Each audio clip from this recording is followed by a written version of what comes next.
de las instituciones del sector público tienen una tarea durísima, porque a veces dentro de la expedición del acto administrativo puede ser que inclusive las personas que estaban realizando el mismo acto no fueron quienes están defendiendo el acto. Ah, Entonces, obviamente, el abogado estatal tiene que defender su posición y hacer su trabajo. Mas, sin embargo, creo que también hay muchas falencias dentro de eso porque no hay la preparación adecuada para que puedan diferenciar la existencia de un acto administrativo, de un acto de simple administración, de un acto de ejecución, de la notificación por remisión. Son muchos conceptos que a veces puede decir, no, es que eso es demasiado técnico. No, no es técnico. Es básico dentro del contexto de saber defender un acto. ¿Por qué razón? Porque a veces también las defensas se confunden en el hecho de que ya está expedido el acto administrativo, sí. gozan de la presunción de legitimidad y ejecutoriedad y están llamados a ser cumplidos, y eso es una como un estribillo que uno tiene siempre. Pero creo que es necesario saber los conceptos del derecho administrativo para poder defender el acto. Yo expido un acto administrativo, yo lo tengo que defender para determinar que cumplí con todas las líneas. Entonces, eso también es fundamental. Y lo que tú dices, Fernando, es totalmente cierto. Eso deviene de las aulas universitarias. Son conceptos básicos que cuando uno tenga que enfrentar el libre ejercicio o la defensa del Estado, tiene que Claro. conocer al menos estos conceptos para saber en qué idioma vamos a hablar. Y los juzgadores, como son expertos en derecho administrativo, cuando nos escuchan a los abogados litigantes, a veces se asombrarán y dirán, o sea, qué terrible cómo yo estoy escuchando esta teoría que definitivamente no tiene nada que ver con el acto, y ustedes Claro. tendrán que inclusive en muchos de los momentos abocarse al control de legalidad para poder subsanar las falencias o deficiencias de los abogados y hacer un control adecuado de legalidad y hacer justicia. O sea, Claro. eso creo que es lo más extremo y lo más injusto inclusive para los juzgadores, el conocimiento propio del derecho administrativo.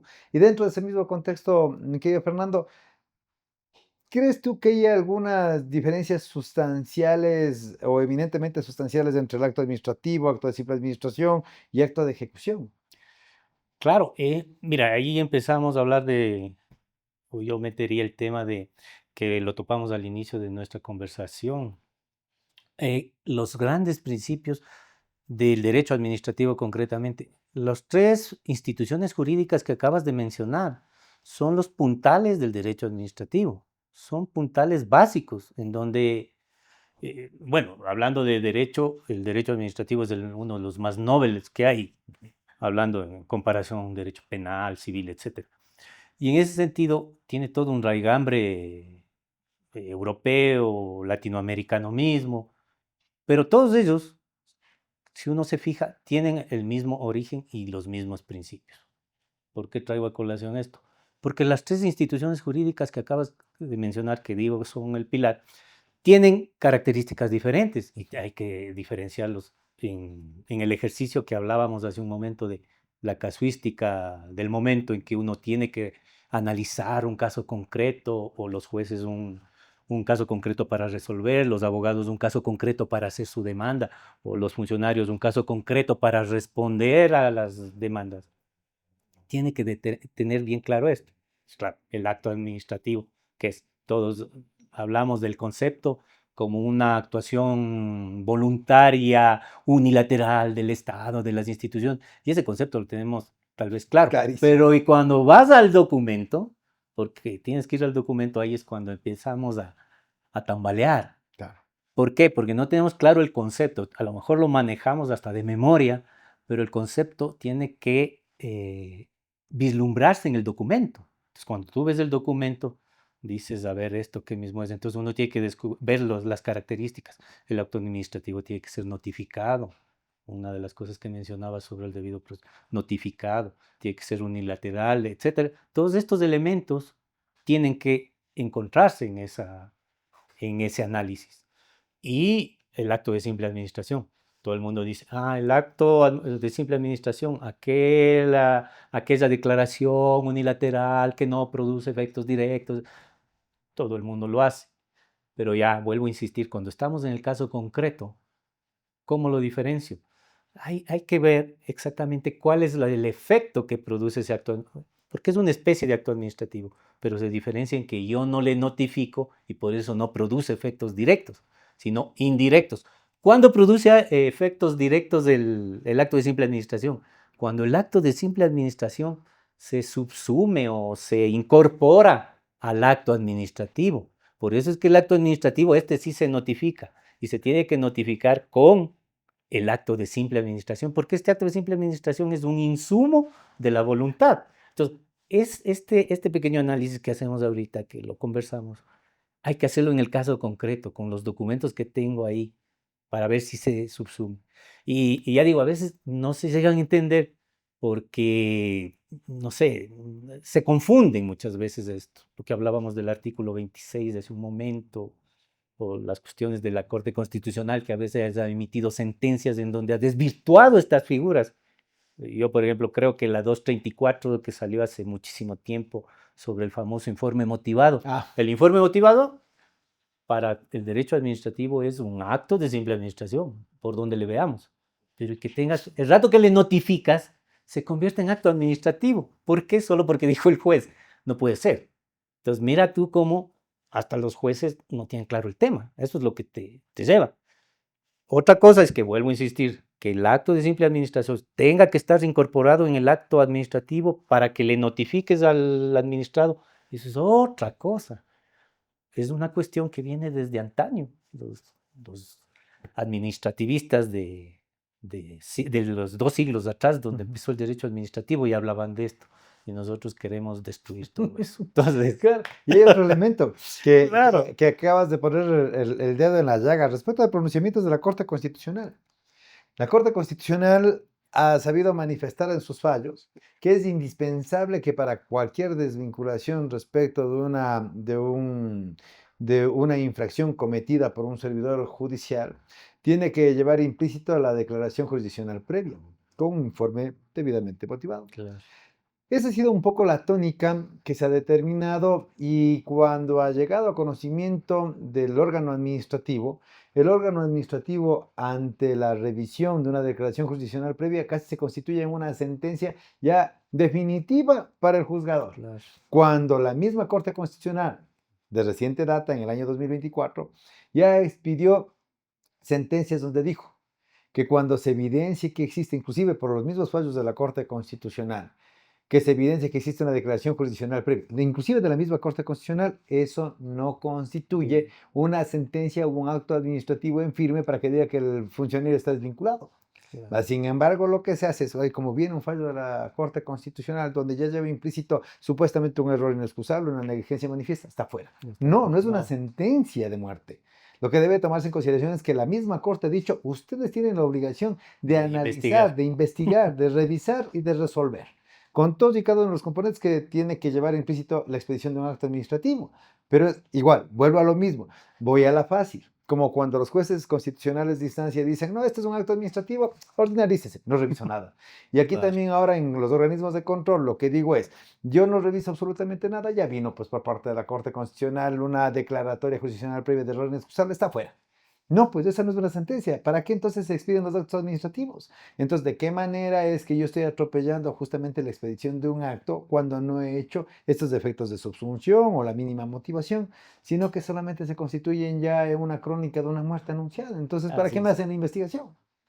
Entonces, esos son elementos fundamentales, pero yo creo, ya si me permito decirlo de manera muy personal, con criterio personalísimo, que esos son los errores de la misma Corte Constitucional con los fallos contradictorios. Desde mi punto Ujú. de vista son contradictorios. Una cosa es que sí se debe cumplir con un requisito mínimo para iniciar con la investigación, Correcto. pero otra cosa es que se pretenda dar más fuerza de la que en realidad tiene un acto de simple administración preparatorio para la expedición de un acto administrativo. Y ahí, en cambio, me quedé, Fernando, ¿qué pasa con los actos de ejecución? Claro, bueno, el primero topar lo que mencionaste, porque esos casos son bien especiales y particulares. El tema de estos actos, yo estuve me acuerdo estuve en una defensa de tesis en una universidad, y estaba hablando la persona que defendía sobre el tema justo que hablas tú del informe, Motivado. sí, pero de estos informes previos para poder seguirle error inexcusable. Ah, Estábamos en la discusión antaño, la discusión aquella de si es necesario. Y algo que me llamó la atención, el profesor le preguntaba al estudiante, le decía, ¿y ese qué es? ¿Un acto administrativo? ¿Es un acto jurisdiccional? Y sí me llamó la atención porque justamente Es que no puede ser un acto jurisdiccional, por más que sea juez. Estábamos hablando del error judicial de los jueces, ¿no? Error Ujú. inexcusable, acordémonos que es un caso de juez, eso Claro. es para los... Pero cuando el juez emite recién su dictamen indicando que encuentra posible error inexcusable, no es que está diciendo verá hay un error inexcusable, le dice, por favor, investíguese. Este es el antecedente. Entonces, este no es un pronunciamiento judicial. Yo dije, claro, tiene toda la razón. Y es eso, entender, hacer la diferenciación, pues, porque el hecho de que haya dictado un juez no significa que es jurisdiccional per se. Entonces, aquí había que diferenciar. Ese pronunciamiento es previo. ¿Para qué? Si no, ¿para qué tengo la fase posterior? Por Ya no supuesto. tendría sentido. ¿De Porque para qué? como bien dices tú, con justa razón, ya está sentenciado. Pues ya para qué. Y ojo, que hay jueces que yo he escuchado que dicen, no, pero ya vino con resolución de la Corte Constitucional, ¿qué podemos hacer? O sea, entonces me lavo las manos más o... No, pues, esa es una fase previa, es una especie de un informe previo, por eso es previo. Acá ya viene la parte sancionatoria, en el sumario que le sigue el Consejo de la Judicatura ante la autoridad competente y todo lo que... Y acá tiene que salir la resolución administrativa sobre la base de un antecedente emitido por un juez, que vuelvo a insistir, no es jurisdiccional. Pues claro, ¿quién hace esta disquisición? A ver, ya te digo, jueces he escuchado yo que me dicen, no, pero ya viene de la Corte, ya, ¿qué podemos hacer? No, pues entonces el derecho a la defensa, Es un acto preparatorio, inclusive. totalmente, Pero ni siquiera es totalmente. que es un informe previo, No, porque a veces también se le confunde con un informe previo. No es un informe previo, no, es un hallazgo que se somete a la investigación del órgano de control para que lo investigue totalmente. y para que determine si es que existe o no existe la infracción que medio se pudo identificar. Claro. Y entonces ahí volviendo al tema de los actos de ejecución, se convertiría para mí, si es que la persona que hace el sumario ya va con esa mentalidad, porque es una autoridad, ¿no? El que va a Sí, hacer, pero va con esa mentalidad. ¿Tú crees que va a investigar? ¿Tú crees que va a valorar la prueba que le no, presenten? No, no, porque va a decir, es que el juez ya dijo, ya está dado. ya está dado, y su resolución va a ir en esa línea. Entonces, claro, ahí te das cuenta de cómo a veces puede influir en la psiquis del juez un criterio extrajurídico, digámoslo de alguna manera, por un prejuicio respecto a una emisión de este informe previo. Entonces, ¿por qué? Porque ya le convirtió más bien en acto de ejecución, porque Claro, ¿cuáles son los actos de ejecución? Yo tengo que ejecutar el acto administrativo. O sea, solo tengo que decir, a ver, por ejemplo, una multa. Usted incumplió tal cosa y tiene sanción de multa. Cumpla la multa. Eso es acto de ejecución, estoy ujú, ejecutando. Acá va a resultar lo mismo. exactamente lo Entonces, mismo. no, Con es la gravedad de que no te imposible. están dando la posibilidad de que te defiendas. Porque yo he Totalmente. visto informes motivados que de motivados solo tienen el nombre, en donde hay una transcripción irrestricta de lo que dice la declaración jurisdiccional previa. O Claro, sea que es súper grave, peor. porque ya, finalmente los juzgadores pueden encontrar ciertas falencias o deficiencias que pueden advertir a su juicio, que pueden decantar de cualquiera de las infracciones. Pero sin embargo, lo que se dice es investiguese.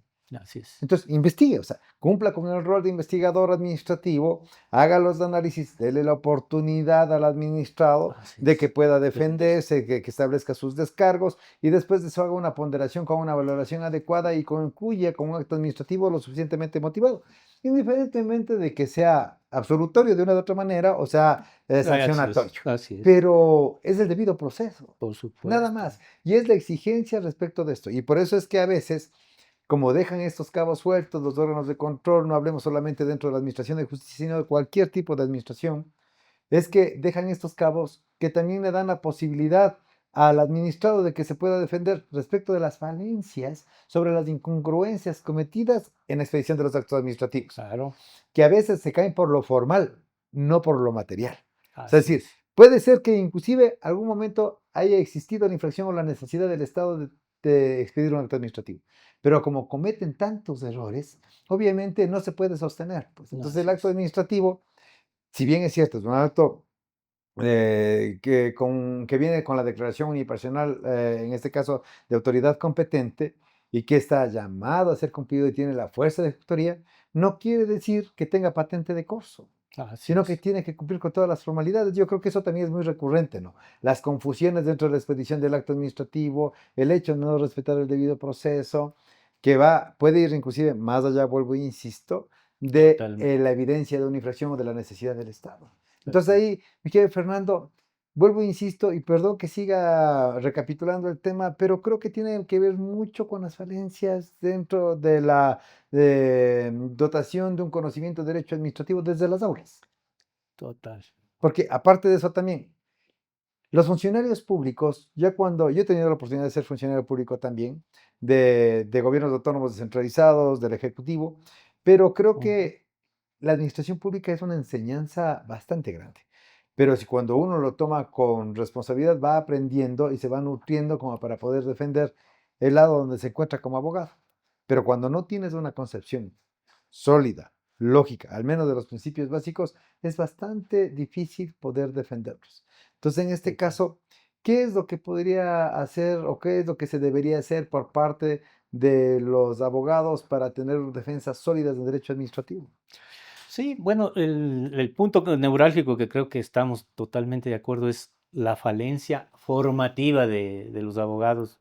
Y digo yo desde, incluso yo hago análisis de mi vida y mi formación en las aulas. En- Muchas veces no se le ha dado la importancia al derecho administrativo, ¿verdad? No sé en tu caso particular, pero en mi caso particular, cuando yo estudiaba, no es que tenía gran trascendencia el derecho administrativo, sino como algo ahí colateral que debía estudiarse y para de contar.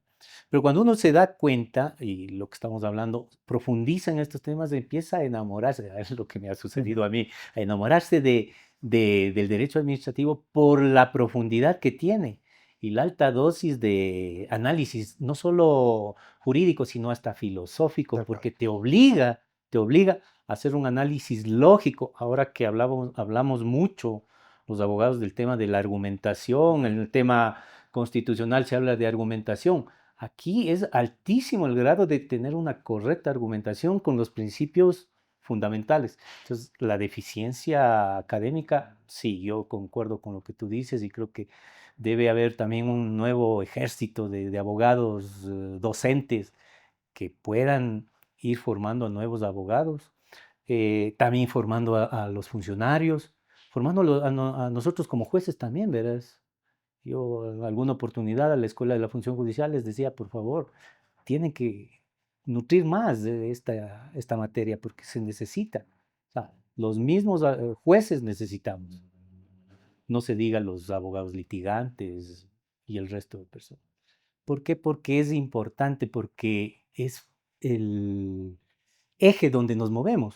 No hay persona en la sociedad, le guste o no le guste, que no esté inmerso con algún acto administrativo. Totalmente. Te guste o no te guste, tal, el solo hecho que vas al municipio y pides una autorización, acto administrativo. Vas a sacar la cédula, acto administrativo de certificación. En todo lado estamos. Que no sepamos, de que el común de los ciudadanos no lo sepa, eso es otra cosa. La denominación exacta del acto que estoy conllevando a obtener. Así es. Entonces, sí se necesita. Y hoy, bueno, el Estado ha crecido tanto, no solo en volumen y número, quiero decir, sino ha crecido en cuanto a competencias, en cuanto a actividades, La modernización, exacto, que nos ha hecho y nos está llevando a una exigencia de mayor preparación. A todos, mi estimado Darío, que nos a todos. innovemos, que conozcamos. Ahora, por ejemplo, ¿qué pasa con el tema de la utilización de la inteligencia artificial, por ejemplo? O sea, dentro del ámbito administrativo también, ¿cómo vamos a poder superar el tema de este tipo de revolución dentro de la modernidad para poder tener claros los elementos dentro de la inteligencia artificial, sabiendo que puede ser un auxiliar, más bien no puede ni reemplazar ni Ni de suplantar chiste. al ser humano con el sistema reflexivo que puede tener para la expedición de un acto administrativo? Pero a mí me ha pasado, yo he tenido la oportunidad de ver algunos actos de algunas decisiones del Estado donde veo que ahora utilizan IA. Entonces debería entender que la persona que está detrás de eso ya no es necesaria, cuando en realidad el sistema reflexivo dentro de la expedición del acto administrativo debe conllevar una lógica, Por una supuesto. coherencia, y no solamente el tema de establecer una necesidad de expedir un acto que sea abocado a lo que yo le estoy pidiendo a la IA. Entonces, hay muchas cosas de evolución. De pronto, para nosotros podrá ser un poquito más difícil de entender Claro, nuestro sistema de modernidad, porque los jóvenes ahora manejan estas herramientas, pero a diestra y siniestra. Nosotros de pronto estamos dentro de un semi-analfabetismo tecnológico, de una de otra manera, digámoslo así, aunque claro. tratamos de mantenernos a la vanguardia, siempre va a ser más complejo. En ese caso también, ¿cuál sería el contexto aplicado al derecho administrativo, el tema de la seguridad jurídica ante la expedición de actos administrativos arbitrarios? ¿Qué es lo que pasa con esto de la seguridad jurídica? Bueno, algo que es clarísimo es que ¿para qué se expiden los actos administrativos? Es la única manera que tiene el Estado para expresarse ante los ciudadanos. Y digo la única manera porque a veces podemos decir, ah, no, pero hay hechos administrativos y hay contratos. Sí, pero eso es otro tipo de manifestación. La única manifestación directa y con voluntariedad es el acto administrativo. Entonces, ¿qué implica todo eso? Implica que la vida cotidiana se rige por eso, lo que decíamos hace un momento. Entonces, yo pienso que sí es importante que asumamos esa realidad, asumamos esta nueva realidad. Y el tema que tú topas de la inteligencia artificial, este momento me está haciendo reflexionar mucho. ¿Por qué? Porque podemos empezar a pensar que la inteligencia artificial te soluciona todo. Ujú. Y ahí viene un gran problema. Yo personalmente pienso que es una gran ayuda. Y de hecho no te puedes, como abogado, como juez, no te puedes extraer y alejarte de la realidad, que también es una herramienta magnífica e importante. Tampoco te puedes quedar en dejarte suplantar tu vida por eso, Así es. que puede pasar ya en mucha gente. ¿Por qué razón? Porque hay una gran diferencia entre la inteligencia artificial y, por ejemplo, un abogado, un juez, sea litigante o un juez o un funcionario público. ¿Cuál es la diferencia? La diferencia es que la voluntad es una voluntad humana. El Ujú. acto administrativo decimos que es una declaración de voluntad. La sentencia es una declaración de voluntad de un juez resolviendo un caso, en donde el juez ¿qué busca? Busca justicia para las partes que te están planteando. Y la inteligencia artificial te puede dar insumos, pero no te va a solucionar el problema porque tiene un inconveniente. Para mí no, es un criterio muy personal. El gran inconveniente de la inteligencia artificial es que no puede captar la profundidad humana del ser humano, aunque sea redundante lo que estoy diciendo. Ujú. Profundidad humana en el sentido de profundidad en cuanto a las necesidades que tiene el ser humano ante un problema. Y esa necesidad solo puede ser satisfecha con ojos humanos, que no puede tener la inteligencia artificial. Entonces, es una gran herramienta de la cual no debemos abstraernos y yo cuando la manejo con mucho cuidado, porque también yo he descubierto que tiene muchas falencias, a veces tiene errores que Sí, uno sí, tiene que ir corrigiendo, porque copy-paste, eso sí, va a sí. ser terrible. De hecho, es de herramienta, de apoyo, Exactamente. Entonces, no te sustituye. y no te va a poder sustituir, por lo que digo, esa profundidad humana, no la vas a conseguir, porque la justicia tiene una profundidad humana, mi estimado Darío. A veces creemos que la justicia es solo aplicación de la ley, o el otro extremo, ¿no? Que es lo que hablábamos en los fallos de la Corte Constitucional, o el criterio del juez, que tampoco es justicia, ojo.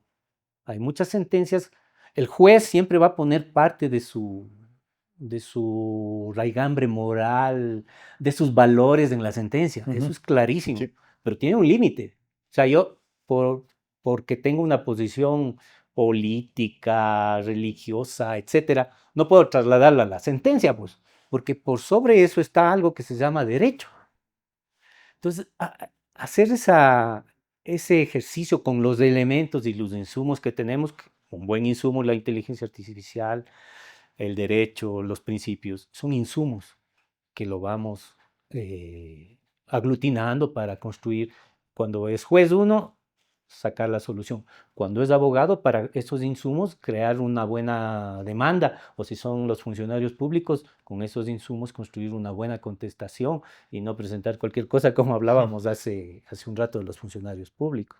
Entonces, sí es un gran desafío, por cierto, Darío, lo que mencionas, y Sí, que hay sí, que porque pensar. aparte de eso es, Claro, no solamente son las aulas, es No, el empoderamiento desde la posición en la que uno está defendiendo el derecho administrativo, así es. conociéndolo, ¿no? Yo también soy bastante reflexivo en el hecho de que si yo no manejo una materia, es preferible hacerme a un Así es. lado para no cometer un exabrupto y más bien sacrificar el derecho de alguien que busca que lo represente para que salvaguarde ese Así es. derecho. Entonces, constituirse un riesgo latente. Ahora, hay una frase que puede ser injusta y arbitraria, inclusive con lo que voy a decir, pero muchas de las personas entran al servicio público con el afán de algo extraer y conocer y aprender de derecho, porque echando a perder se aprende.